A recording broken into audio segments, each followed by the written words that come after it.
মারকাজুল ফুরকান শিক্ষা পরিবারে আপনাকে স্বাগতম। Welcome two Markazul Furqan education family. একবার এক মাসালা পড়াইতে যায় ঘরের ভিতরে দরজা আটকাইছে, এই আর কাউকে পড়াবো না, শুধু তোকে পড়াবো। 40 বার পড়াইছে একটা সবক, 40 বার পড়ায় বলছে, রবি বুঝছ? বুঝি নাই। এরপরেও আদব, আখলাক, আমল এত সুন্দর ছিল ওনার, যে ওনার ব্যাপারে তো অনেক আজীব কারামাত ওনার আছে। যেমন রাস্তার থেকে সাদকা করে চলে আসছেন, আল্লাহ তাআলা ওনার আকৃতিতে ফিরিস্তাকে হজ্জে বাইতুল্লাহ করাইছে। ওনার সাথীরা এসে বলে যে, এই ওখানে দেখলাম একবার, তারপরে তার দেখলাম না। উনি কয়ে, আমি তো হজেই যাইনি। না দেখছি, না না আমি যাইনি। এইরকম সাহেবে কারামত বুজুর্গ হয়ে গেছিলেন হযরত রবি বিন সুলাইমান। রাস্তায় হজের টাকা সব সাদকা করে বাদ চলে আইছে, কিন্তু কাফেলার লোকেরা দেখে যে হেগের লোকে যাইতেছে। এইরকম বুজুর্গ ছিলেন। তো এই রবি বিন সুলাইমান শেষবেলায় ওনার দিকে তাবেই ছিলেন। ওনার দিকে শাফিউল মাসলাকের অনেক মাসাইল ওনার দিকে রুজু হয়, কিন্তু উনি ছিলেন রবি। উস্তাদের দোয়া নিয়ে এত মকবুল হইছেন, মশহুর হইছেন, যে ইতিহাসের পাতায় ওনার নাম উঠে গেছে। আর একটা আশ্চর্য কথা বলি আমি তোমাদেরকে, সাহাবীদের জামাতের ভেতরেও কারোর জেহেন আগে ছিল দুর্বল, পরে এটা সবল হয়েছে। প্রথম দুর্বল ছিল, কিন্তু নবীজির দোয়া পায়া সবল হয়ে গেছে। এবং এই যে সবলটা হয়েছে, এইটা আর কখনো দুর্বল হয় নাই। অথচ ইমাম বুখারী রহমতুল্লাহ আলাইহি বহু সহিহ হাদিস এটা ছেড়ে দিছেন এই কারণে যে রাবির কাছ থেকে উনি হাদিস শুনতেছেন, এই রাবির বুড়া বয়সে আইসা ওনার জেহেন দুর্বল হয়ে গেছে। জেহেন দুর্বল হয়েছে, রাবি কিন্তু শেখা রাবি, কিন্তু ওনার জাকাওয়াত কমজোর হয়ে গেছে। এ কারণে ওনার হাদিস, যার জাকাওয়াত কমজোর, তার হাদিস উনি কিতাবের ভিতরে আনেন নাই। তার মানে হলো, বহু মুহাদ্দিসও আবার এমন আছে যাদের জওয়ানেতে তাদের জেহেন ছিল অনেক আলী, বার্ধক্যে এসে তাদের জেহেন জাকাওয়াত যখন কমজোর হয়েছে, তখন সহিহ কিতাবে তাদের হাদিসটা পর্যন্ত আনা হয়নি। আবার এটা আল্লাহ পাকের দান এমন হয় যে সাহাবায়ে কেরামের ভিতরে খোদ হযরত আবু হুরায়রাও উনি বলেন, নবীর কাছ থেকে জীবনে যা শুনছি, বুড়া বয়সে বলছেন, এখনো সব মনে আছে, চকচক চকচক করে সব মনে আছে। এই মেহনত করে যে একা একা সব ইলম সিনা ঢুকায় ফেলাইবা, আর এটা কোনো ঘটঘট করে খাওয়ার জিনিস না যে খায়া ফেললে আর পেট ভরে গেল। বুঝে আসছে কথাটা? হযরত ইমাম শাফি রহমতুল্লাহ আলাইহি হযরত রবিকে বলতেছিলেন যে, তোরে 40 বার পড়াইলাম, তারপরে তুই সবক বুঝস না। ইলিম যদি গ্লাসে করে পান করানোর কোনো বস্তু হইতো, তা আমি তোর আদব আর আখলাকের কারণে তোকে এত ভালোবাসি, আমি ইলিমকে গ্লাসে করে তোকে পান করায় দিতাম। কিন্তু এটা পান করানোর জিনিস নয়, তাই দিতে পারলাম না, কিন্তু দোয়া করে দিলাম, আল্লাহ যেন তোকে দেয়। আল্লাহ তাআলা নিজেও দোয়া শিখাইছেন তার বন্ধুকে, অকুর রব্বি জিদনি ইলমা। বন্ধু আপনি বলুন যে, আল্লাহ আপনি হে আমার প্রতিপালক, আপনি আমাকে ইলিম বাড়িয়ে দেন। কোনো ওস্তাদ ইলিম দিতে পারবে না। ইলিম দিবেন কে? ইলিম কার সিফাত? ইলিম কার সিফাত? দিবেন কে?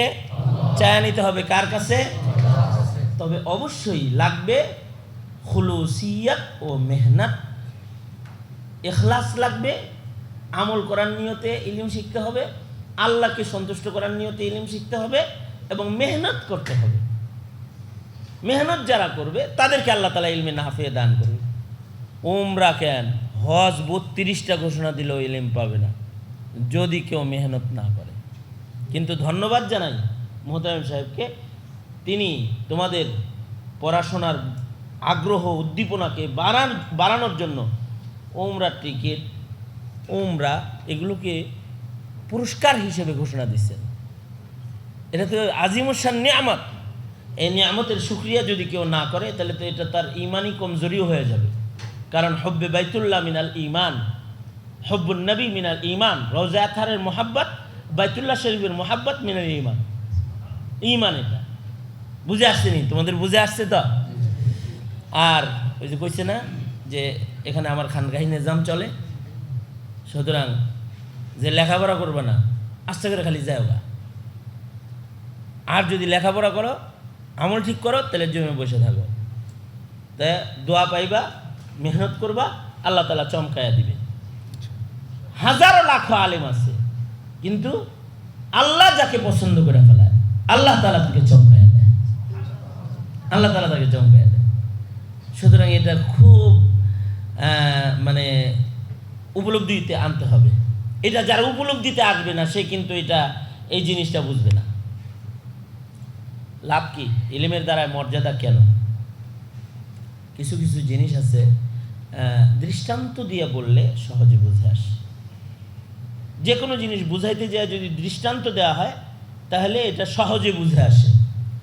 এ কারণে আল্লাহ তাআলা আল্লাহর কথার ভেতরে দৃষ্টান্ত দিয়েছেন, নবীর কথার ভেতরে নবীর দৃষ্টান্ত দিয়েছেন, হাদিসের ভেতরে বহু দৃষ্টান্ত আছে। এই দৃষ্টান্তের উপরে আবার একটা কিতাব আছে, আমসাল আল হাদিস, হাদিসে বর্ণিত দৃষ্টান্তাবলী সব এক জায়গায় করছে, কিতাবের নাম কোরআনে বর্ণিত দৃষ্টান্তবলী, আমসাল আল কোরআন কিতাবের নাম। কিসে? দৃষ্টান্ত দিয়ে বললে পরে বুঝে আসে মানুষের। এ কারণে আল্লাহ তাআলা বলেন লা ইস্তাবিল আ'মা ওয়াল বাসীর, একটি দৃষ্টান্ত, যে যার চোখ আছে যার চোখ নাই, দুইজন কি নয়? বলো, যার চোখ আছে যার চোখ নাই, দুইজন কি না? দৃষ্টান্ত দিয়ে আল্লাহ তাআলা ইলিমকে তুলে ধরেছেন। যার ইলিম আছে যার ইলিম নাই, দুইজন কি নয়? চোখ থাকলে রাস্তা দেখবে, ইলিম থাকলে জান্নাত দেখতে পাবে। যার কাছে ইলিম আছে সে জান্নাত দেখে দেখে জান্নাতে চলে যাবে। তাহলে ইলম, এটা এ কারণেই ইলম, তালাবুল ইলম ফারিয়াদাতুন আলা কুল্লি মুসলিম। কেন? চোখ না থাকলে পারে মুসলমান আল্লাহর জান্নাতে পৌঁছবে কেমনে? পৌঁছবে যার চোখই নাই, ও জান্নাতে যাইব কেমনে? সুতরাং ইলমের উপমা কিন্তু চোখের সাথে। এখন তুমি চিন্তা করো, তুমি কি চশমাওয়ালা চোখের মালিক হবা, নাকি পাওয়ারফুল চোখের মালিক হবা, নাকি রাতকানা হবা, কি হবা? এটা অ্যাজিবিস, দরজা খোলা আছে, যার যার মতো সে ওই রকম চোখ মালিক হইতে পারো। রাগ হইছ যে হুজুর কাট সাট করে বলতেছে খালি ঠাস ঠাস? বুঝলে এরকমই, এই দুই কথাই বুঝবা, বুঝলে। আর না বুঝলে পরে তোমাদেরকে সারা রাত বললেও তোমরা বুঝবা না। সুতরাং বুঝার চেষ্টা করো, এহতেমামের সাথে মেহনত করবা। আমি যে মাসে মাসে এখানে আসব, আমি যদি তোমাদের প্রশংসা না শুনি তাহলে আমি আসবো না। আমি যদি এটা না শুনি যে তোমাদের পরিবর্তন হয়েছে, তোমাদের নামাজের পাবন্দি, তাকবীরে উলার পাবন্দি, সুন্নতের আমলের ইহতেমাম, তোমাদের সুন্নত তরিকার চলাফেরা, তোমাদের আদব, তোমাদের আখলাক, এগুলো যদি আমি প্রশংসা না শুনি, তাহলে খামাখা উলুবনে মুক্তা ছড়ায় কোনো লাভ নেই। যারা কথা শোনে না তাদেরকে নসিহত করেও কোনো লাভ নেই। 12টা দিনের মূল্য আছে না? 12 মাসে, 12 মাসে 12 দিনের তো অনেক দাম। 12টা দিন তো অনেক, হায়াতের অনেক মূল্যবান জিনিস। কেন আমি এখানে ব্যয় করব? যেখানে এসে ব্যয় করলে পারে তোমরা আমার কথা শুনবা না, বুঝবা না, তাহলে আমার এটা ব্যয় করার কোনো দরকার নেই। সুতরাং তোমরা এই ওয়াদায় আবদ্ধ হইতে পারো তো ইনশাআল্লাহ? এই উমরার ওয়াদার মতো হাত উঠাই না, এই ওয়াদা, হ্যাঁ, ওয়াদা করতে পারো তো? কারা কারা পারো? হাত তোলো ইনশাআল্লাহ। উচ্চ করে দেখো, আর হুজুরকে বলো হুজুর একবার না, আমাদের এখানে প্রত্যেক মাসে আপনার 4 বার করে আসতে হবে আমাদেরকে দেখার লেগে। মার্কাজুল ফুরকান শিক্ষা পরিবারে আপনাকে স্বাগতম। Welcome to Markazul Furqan education family, an international education mission.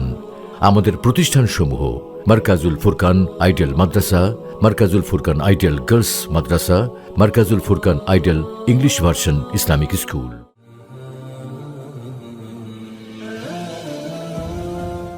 বিস্তারিত জানতে www.mwfbd.com।